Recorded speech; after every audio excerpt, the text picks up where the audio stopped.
Welcome to Resource Thursday with ITagree. I'm your host, Paco Lebron. This is the place to learn how to run your IT service business, whether you're a one-person shop or leading a team for the journey. This is the place for you. Let me go ahead and introduce my co-host. We have none other than Rick Smith over at Renactus Technology. Rick, how are you today? Doing good, doing good. Recovering from that awful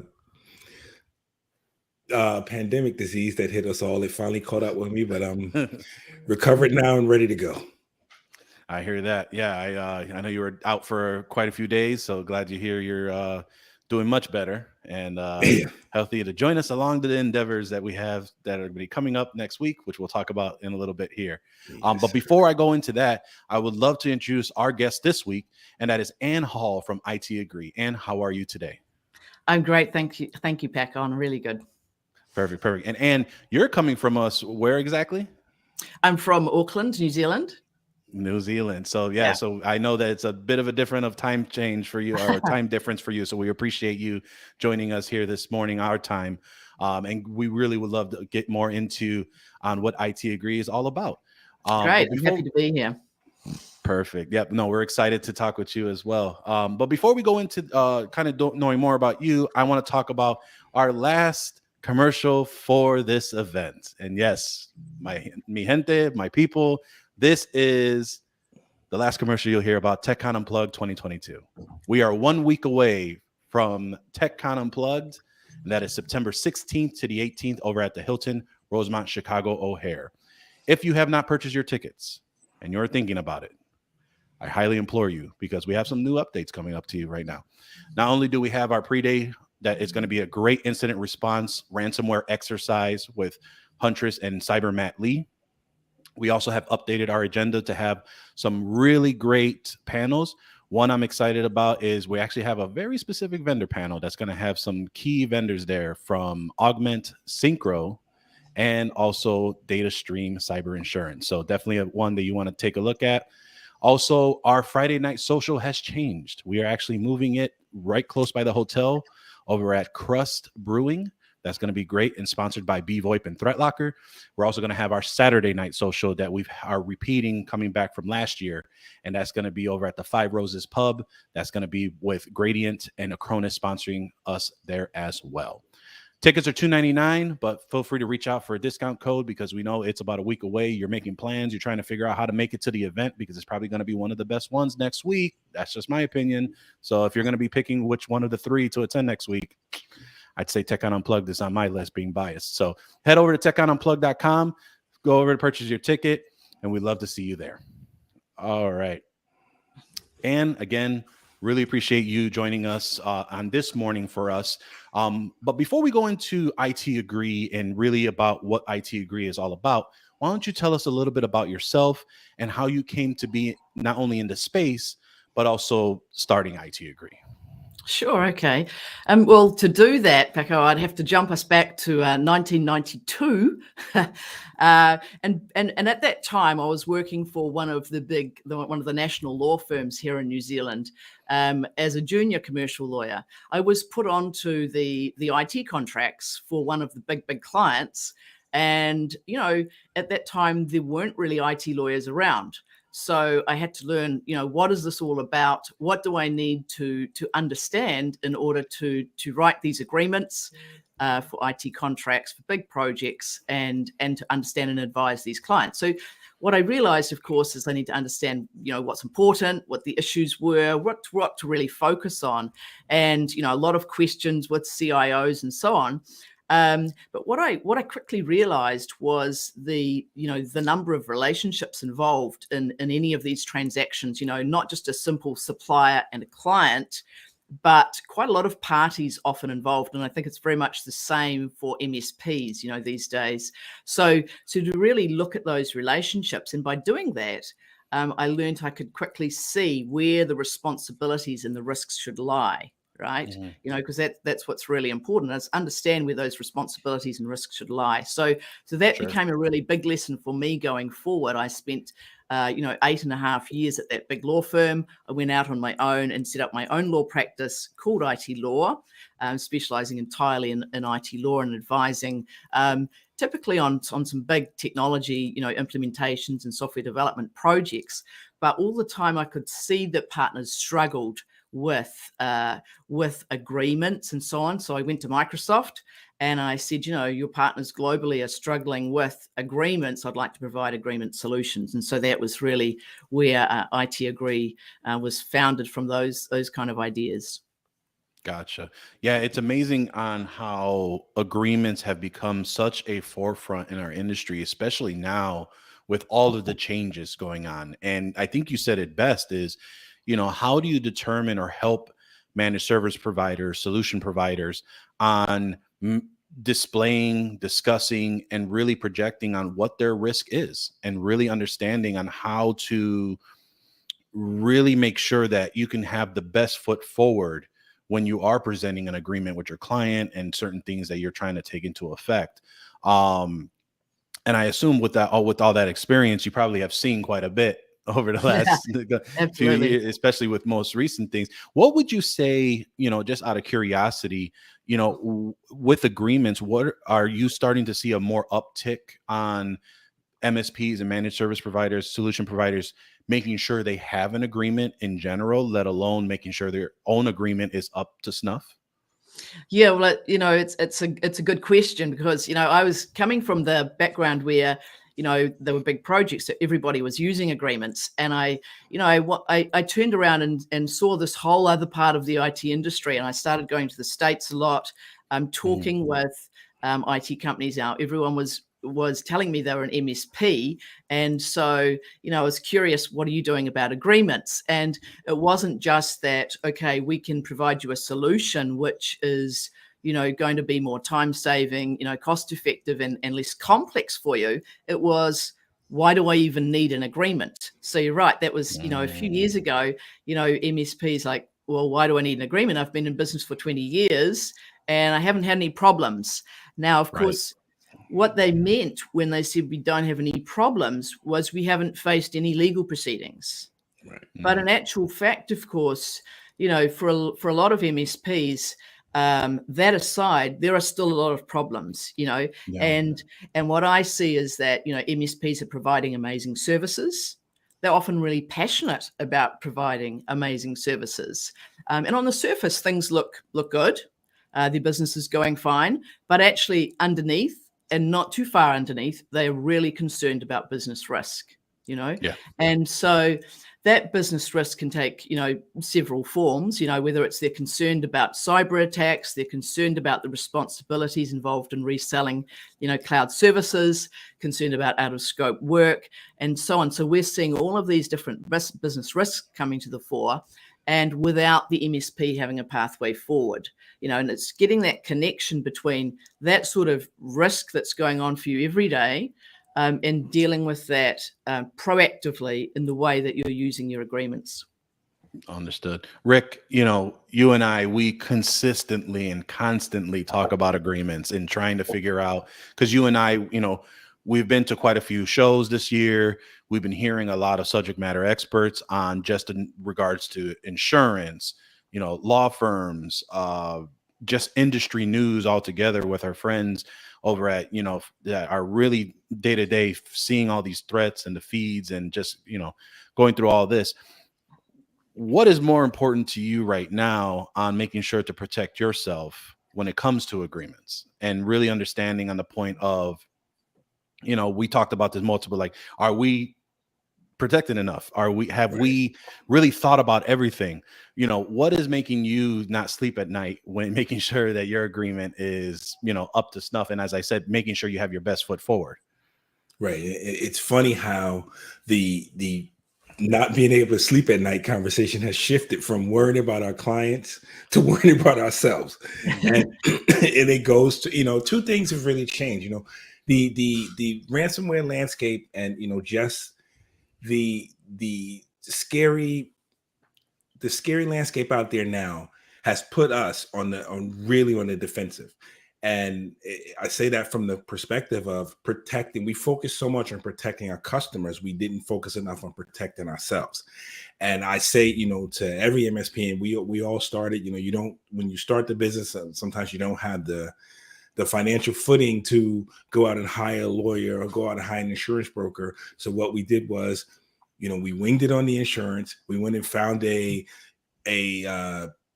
template online for your legal agreements, and basically went that and got a client to sign it and hoped that nothing went wrong, so that legal agreement wouldn't be tested.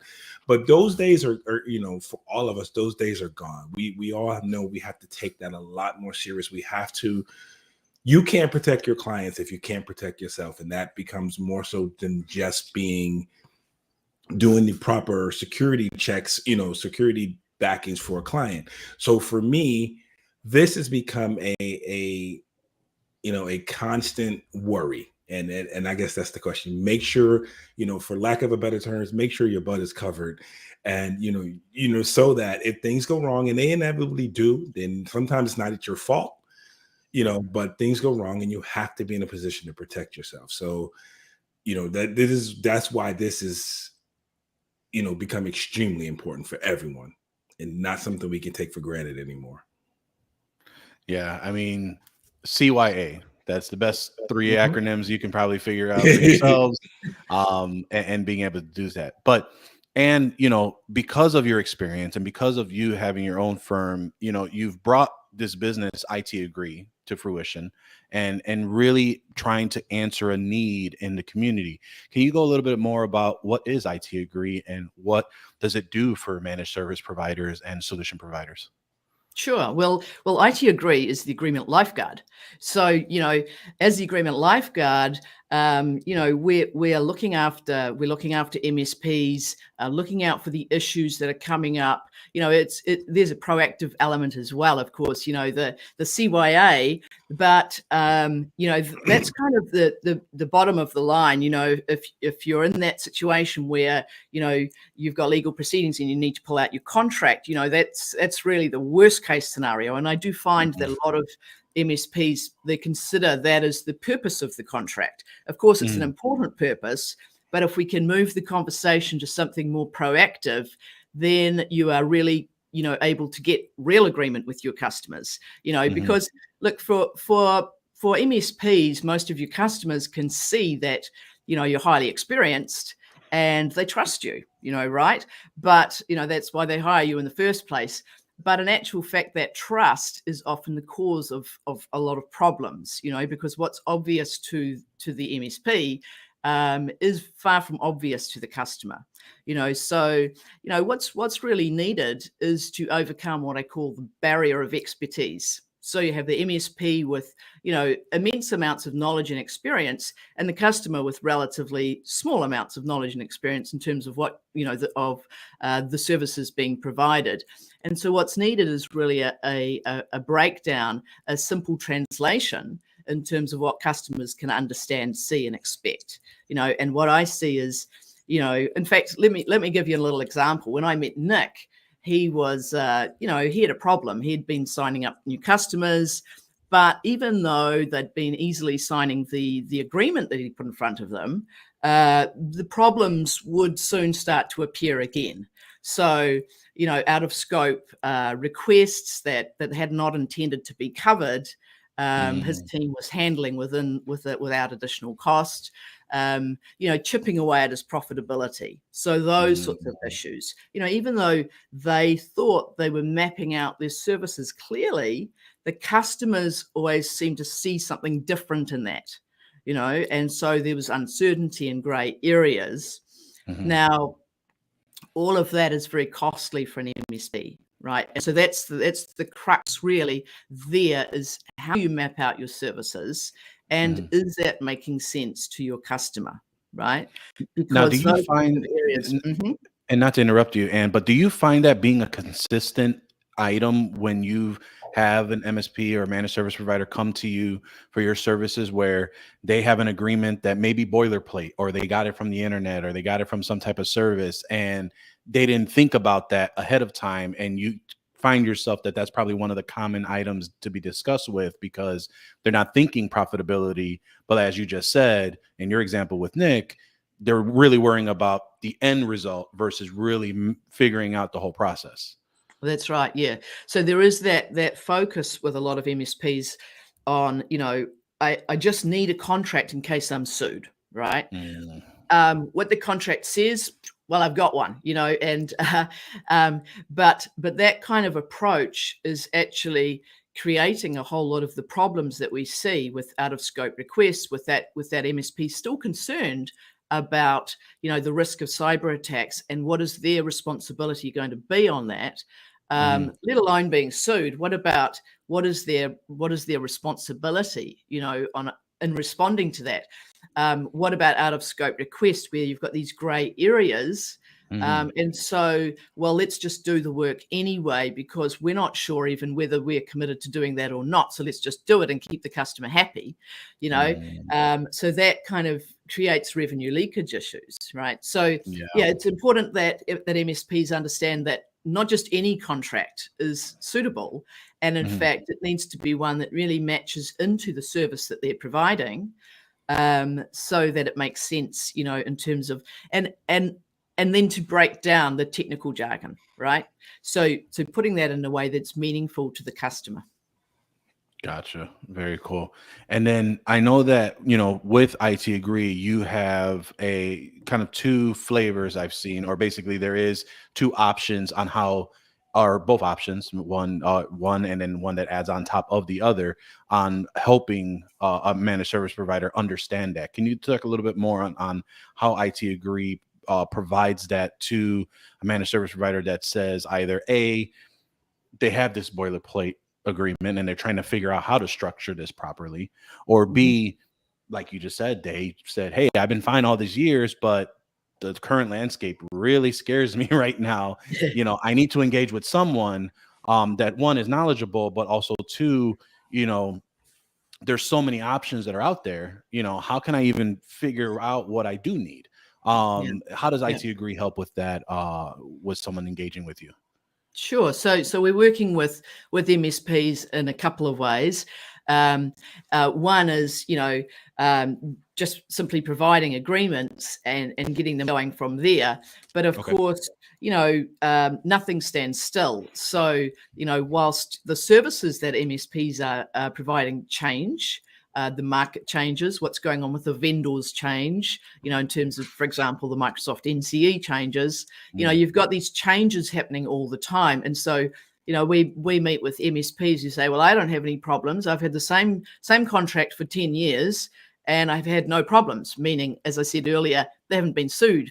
Right. So, but of course, all these other problems are simmering away and that contract is not helping them feel comfortable. They come to us because they're feeling uncomfortable. They know they need to do something different or they'll continue to lose out, So, and what I mean by lose out is those sort of out of scope issues, the revenue leakage, the concern about business risk, the sleepless nights and that sort of thing. Their team's working hard, but are they really progressing with their business, Right. So I think, so we've got the agreements only type situation, but more importantly, for MSPs to understand that when your services change, your agreements need to change. So if someone says to me, well, I haven't updated my agreement in 5 years and it's all fine, have your services changed in that time? Because your agreement is what you're agreeing with the customer about your service commitment and what you're delivering. So our next plan, Beacon Bundle, is capturing that, providing agreement updates, and also providing that ongoing guidance and support, to the MSP in a community base. So we have forums and so on, in which we reply to the questions that are being raised by the MSPs. Very nice. Now, I'm sorry. No, I was actually going to throw it. I was going to throw it right to you. I was just thinking, it just seems like it sounds, and this is what we've been told. The agreement is a live document because it's always evolving now and it's always changing. So in that, how often do you recommend that an MSP revisit the contract? Should it be every time any product changes, or should it be periodically, monthly, quarterly, semi-annually? How often should we be looking to revise our contracts, or just making sure that they're where they need to be? Yeah, well, there's a few triggers. If you change your services, so let's say you have it all set up beautifully, to tie in with the services that you're providing. And I'm not just talking about one agreement. I mean, there's another conversation which we can come on to. But an agreement, let's say for provision of your managed service, if you're going to then start changing your managed service, then you need to change your agreement. Right. If you've got in your stack, something, if you include a service, an additional service, then change your agreement. You can see from what customers are asking, demanding, expecting. Sometimes that creates a need for the agreement to be changed. So we're actually looking out for all those sorts of changes in the service that we provide, and we provide the agreement updates. But yeah, for the MSP, I would say not every single time they use the agreement, but when they're aware of change going on in their own service, in what their customers are expecting, what's going on in the market, then have a think about, how does this tie into my agreement? Okay. Very cool. But Now, as far as no, I thought you were gonna follow up, but as far as with that option, I know that there are several options, as I mentioned before, for people to go to. What makes it attractive for a managed service provider to go to ITagree versus engaging in a law firm locally, or another one that they may have heard from other places? Is there any added benefit on being able to engage with ITagree without the kind of the I don't want to say legalese, but more of like the intimidation for a managed service provider to actually engage a law firm and engage, because there are some that are really great at being able to explain what they need, and then there's some that are very doom and gloom. Here's what you need, and it's sometimes very taxing for a solution provider, especially if they're a one person show, or really trying to just get everything straightened out. How would you say ITagree handles that type of scenario? Yeah, so we have really shifted the ball game a little bit, because ITagree is not a law firm. So I'm bringing my experience into ITagree and setting that up, and really hearing what MSPs need, which is not, let me go to a lawyer and the lawyer's going to say, well, tell me about your service, and then have to explain. We hear stories of, and don't get me wrong, the traditional, law firm and that model is great, but it's always going to be one-on-one, a bespoke service for each client. And by nature, you're acting in the best interests of that client, of course.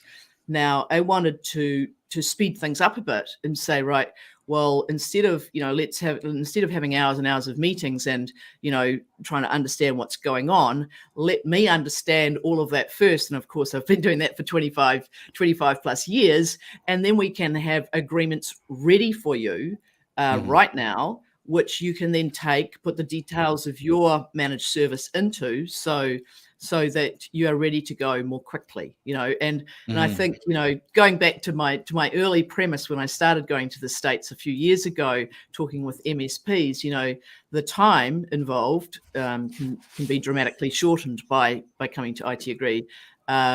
The cost, because certainly not an hourly rate. And I think also importantly, the complexity. So, when you have been in and around the industry for a long time, you learn how to write things in a way that's going to make sense, because it's important to me that not only the MSP can understand the agreement, but also really important that when they send that agreement to their customer, the customer can easily understand what's going on, and that's what I mentioned earlier about breaking down that barrier of expertise and putting things in a way that's really a simple translation, and of course that's an ongoing task to put this in a way that makes sense to your customer. Sure. And I think that even is more important to highlight is that not only are you bringing the expertise from being in the space for so long, but ITagree is not a law firm. So it's actually geared toward what you, a managed service provider, a solution provider, is trying to achieve. But also, if they have questions, they can engage and understand a little bit more, understanding on what they're trying to do for their agreements. As far as someone wanting to engage and wanted to know more about ITagree, is, and I don't know what you can share on the air, because obviously there's stuff that could be outdated once it's aired, or it really, they should be engaging with you one-on-one. But is there anything you can share on commitments, pricing, minimums, as far as what they can get with you on the two on Rescue Hub, which is the one plan that you have, or service, and then Beacon? Is there anything that you can disclose on those if someone wanted to engage with you on that?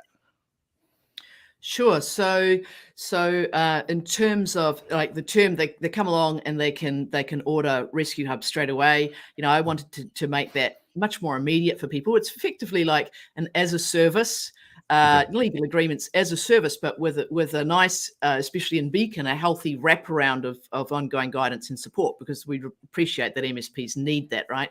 So. Sure. People can have a look at our site at itagree.com and see the pricing. I'm happy to share it now, but as you say, things do change a little bit. Sure. So you've got the Rescue Hub and you've got the Beacon bundle.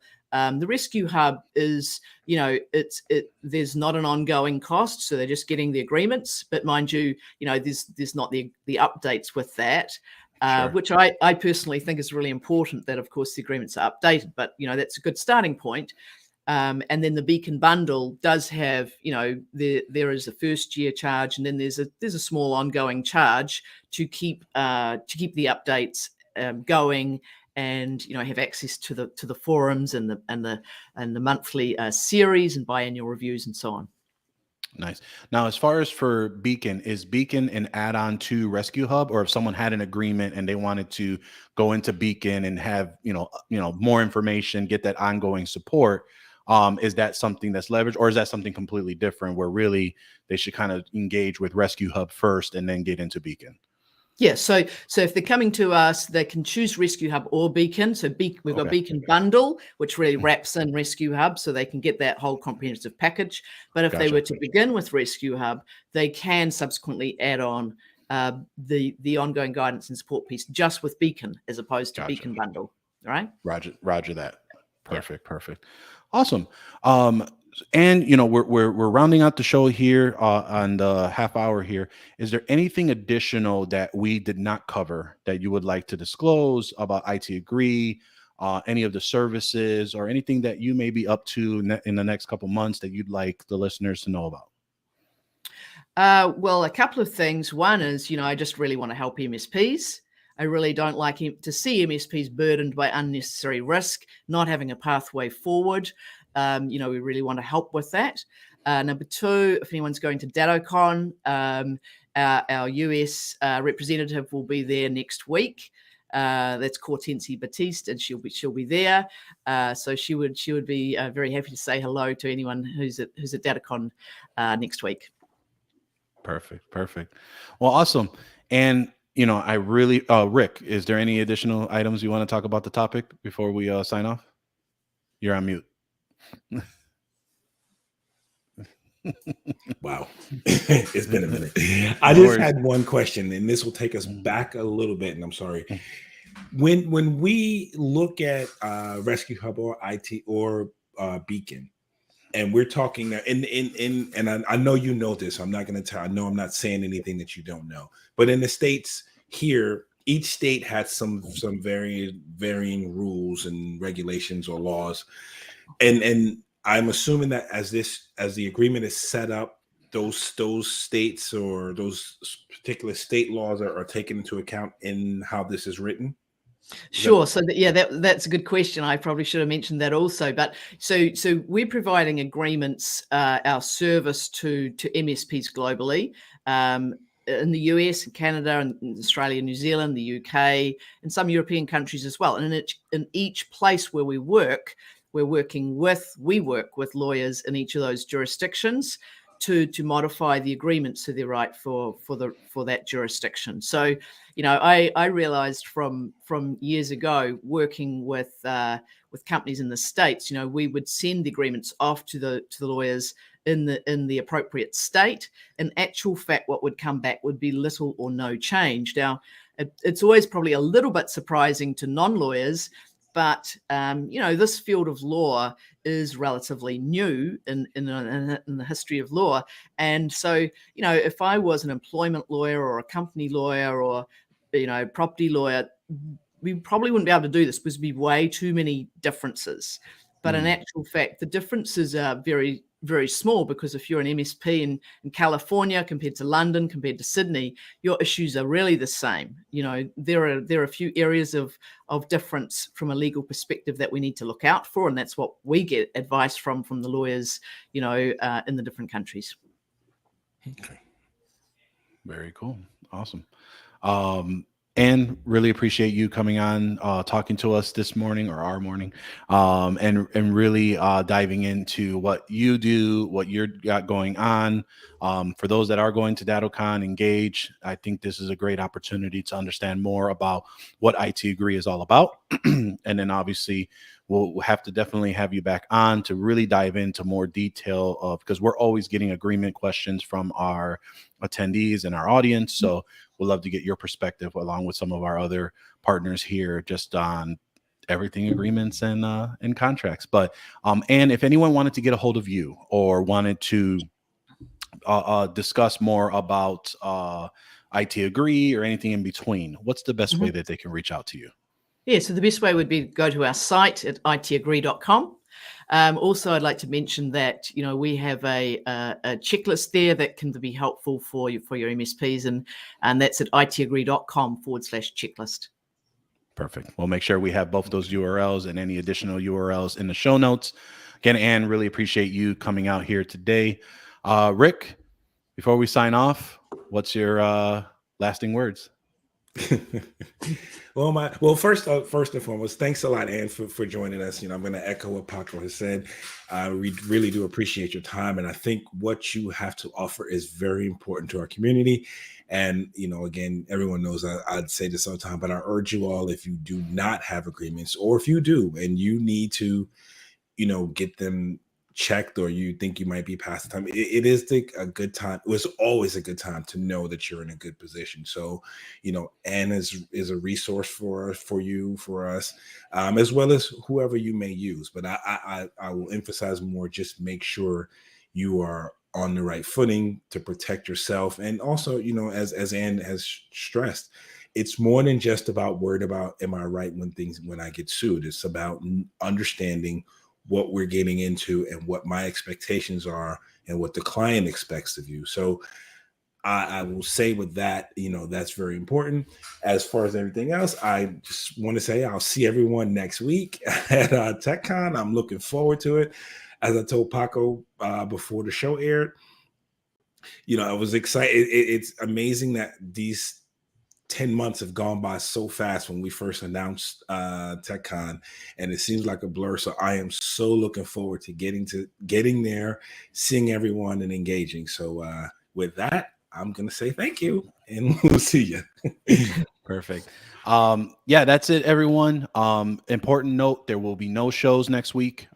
Maybe we might squeeze in a Tuesday show. I'll talk with Rick on that, but being that it's the week of TechCon, we got all kinds of stuff going on and to prepare. So don't expect any shows. If you get a show, you get a bonus show. So there'll be no shows next week. We will be back the following week on the 21st, 20th, on that Tuesday for Tech Talk Tuesday. Again, really appreciate everyone tuning in today. If you want to join our online community, head over to patreon.com/MSP Unplugged. We got some changes that are going to be happening with that community coming after TechCon. So jump in when you get the chance. And also, if you love what you're hearing, tune in every Tuesday and Thursday. You can watch the video podcast on youtube.com/MSP Unplugged, facebook.com/MSP Unplugged, or you can head over to LinkedIn, just hashtag MSP Unplugged. You'll find us there. Like, subscribe, hit that notification button to be notified whenever a new episode is available on your preferred platform. If you want to take us on the go, because maybe, we have a face for radio, you can always go ahead and follow us on your favorite podcatcher. We're on Amazon Music, Apple Podcast, and Spotify. Once again, we thank you for listening, and we will see you next time on MSP Unplugged.